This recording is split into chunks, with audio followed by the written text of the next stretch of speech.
Assalamualaikum warahmatullahi wabarakatuh. Di sini kami akan mempresentasikan hasil dari poster kami dan kami mengangkat salah satu tokoh linguistik yang bernama Kenneth Lipike.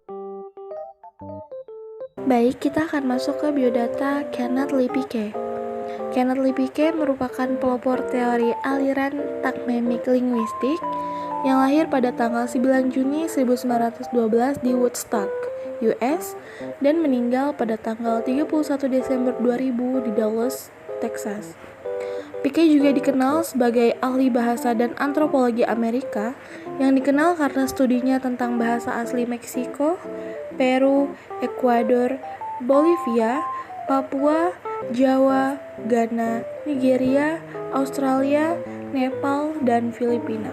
Selanjutnya kita akan masuk ke buku-buku yang ditulis oleh Kenneth Lipike.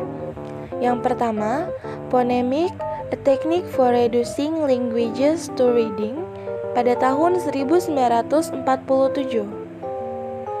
Yang kedua, A Grammar of Limbu pada tahun 1954. Yang ketiga, Takmemix pada tahun 1954. Yang keempat, Language in Relation to Univille, Theory of the Structure of Human Behavior pada tahun 1954. Awal munculnya aliran takmemik. Aliran linguistik tertua adalah aliran tradisional abad keempat yang dipelopori oleh Plato dan Aristoteles dengan menggunakan dasar pemikiran filsafat. Kriteria kegramatikalan ditetapkan berdasarkan kaidah secara ketat dan konsisten. Aliran ini masih mencampur adukan bahasa dalam arti yang sebenarnya dengan tulisan. Selanjutnya, pada awal abad ke-20, lahir aliran struktural yang dipelopori oleh Ferdinand de Saussure, berlandaskan pada pola pemikiran behavioristik. Level gramatikal tertata secara pilah dari morfem, kata, frase, klausa, dan kalimat. Berikutnya, pada tahun 1967 muncul aliran transformasi yang dipelopori oleh N. Chomsky. Kriteria kegramatikalan ditetapkan berdasarkan kaidah yang diterapkan secara kreatif. Dalam level gramatikal aliran ini tidak mengakui adanya klausa.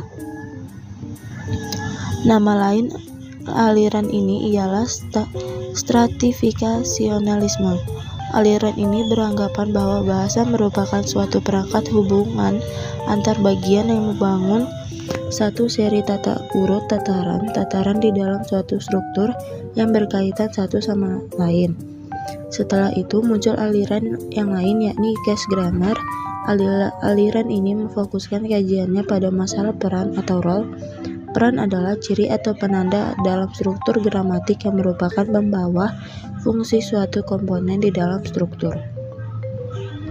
Apabila dinalar dengan penuh kecermatan, sebenarnya setiap aliran tidak perlu ada yang dicela dan tidak perlu mencela satu dengan yang lain. Aliran tradisional mempunyai keunggulan dalam analisis fungsi-fungsi kalimat. Aliran struktural mempunyai keunggulan dalam analisis kategori-kategori gramatikal. Aliran case grammar mempunyai keunggulan dalam analisis peran dan aliran relasionalis mempunyai keunggulan dalam analisis hubungan antar bagian di dalam struktur.